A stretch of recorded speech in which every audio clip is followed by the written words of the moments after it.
The great gift of this work is to let you know that you chose this.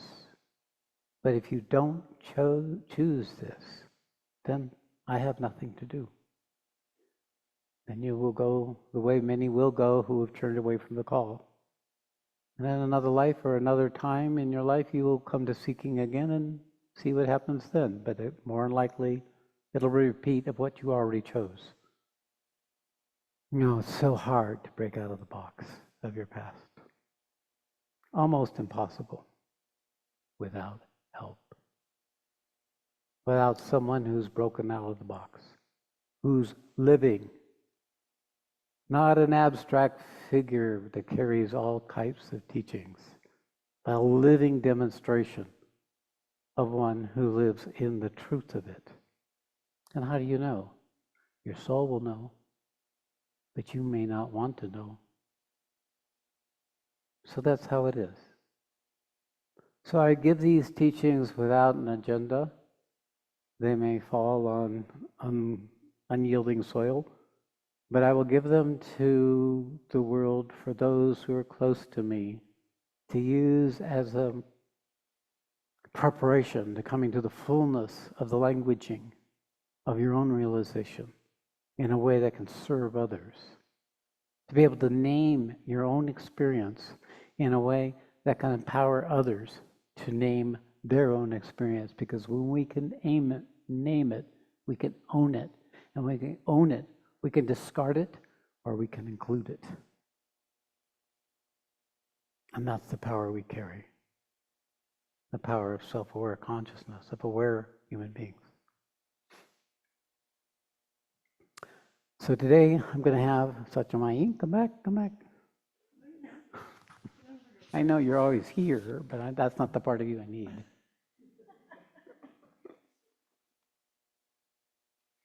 Okay, so Satyamai will read, and I'll step in periodically and expand. So I haven't had a chance to talk about this with the core team, so they don't know what the hell I'm going to do today. So I'll just see what I do for them, this program. But right now, the uncertainty is perfect, and that's where we want to be. All right, go ahead. Right. The Journey of the Soul, extracts from Theravada's Discourses. Oh, your microphone. Thank you. Just, Every charge in time there. she comes up, out, remind her. I know. Okay. Extracts from Mira Baba's Discourses. Okay. First intervention. Who is this guy, Mira Baba? Okay, Mira Baba, I met when I was a hippie coming out of my drug-induced misery back in 1968, 69. And I read his book one night at the bottom of the pit of my drug abuse for the previous 2 years. And I read his book called God Speaks in one 24-hour period, from the moment of picking up the book to finishing it. That's what speed freaks do. And I knew I was on the wrong track. I fucking knew it to my toes. And I went to my little room, because we were in this kind of hippie ashram, and I had a picture of this guy, a Parisian butcher, and he looked like a Parisian butcher, and his name was Mira Baba. I said, fuck, that's the guy? How could God end up looking like that?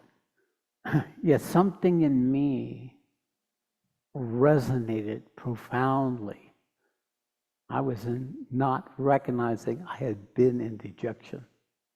And the recognition of something other than that which was causing my dejection was a doorway.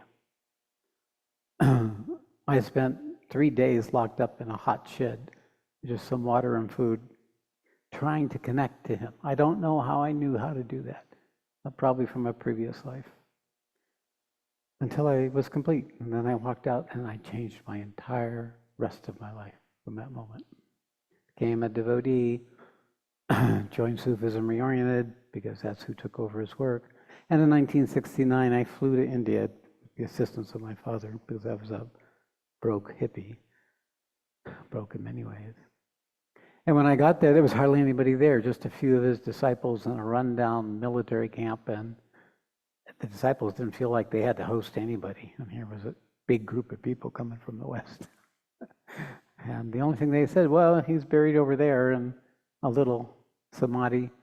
And people came, went, looked at it, disappeared. But I just lived in that little temple. There wasn't any part of India I was interested in. I never wanted to go to India.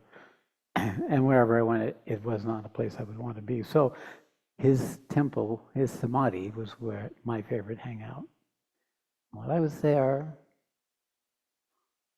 something came to resolution for me. It was a pilgrimage with no sense of outcome or expectation.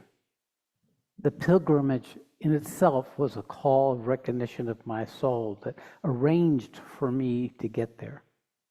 And even though he had passed 2 weeks before, I was in that quality of a pilgrimage where my organization of my consciousness had got me there to sit with him, with the remains of his body for some 4 or 5 days before we moved on. Now, I came back and I became an architect. I lived in the world and I created a name, married Bachamayi, had my son, she had her daughter, raised them, all that till the age of 50. So that's basically was the instruction. Go back to the world and live, and then you'll be ready. So when the call came, when it came in the late night, 1998, I recognized it. I was prepared. And I surrendered to it completely. And that surrender took me to India for 9 years. My surrender took me to come back here. That surrender is what founded New Dharma. That surrender has allowed me to endure the 25 years of running a spiritual organization in the West. And that surrender is here with me now, whatever may arise. So Meher Baba is part of my lineage. Matter of fact, when I met my teacher, when he took me to India, he allowed for me to go to India with him, he told me one night, he says, I'm not really your teacher, Meher Baba is. And he's instructed me to take over your direction. And he didn't tell me then, but about a year or two later, he said, Meher Baba's instructions was to take everything away from me, which he did. Stripped me of everything. So the nature of my honoring of a lineage isn't like a theoretical exercise. It's a direct experience of meeting the mystic wonders and the mysteries of the subtle dimensions that govern the whole development of awakened consciousness in this dimension.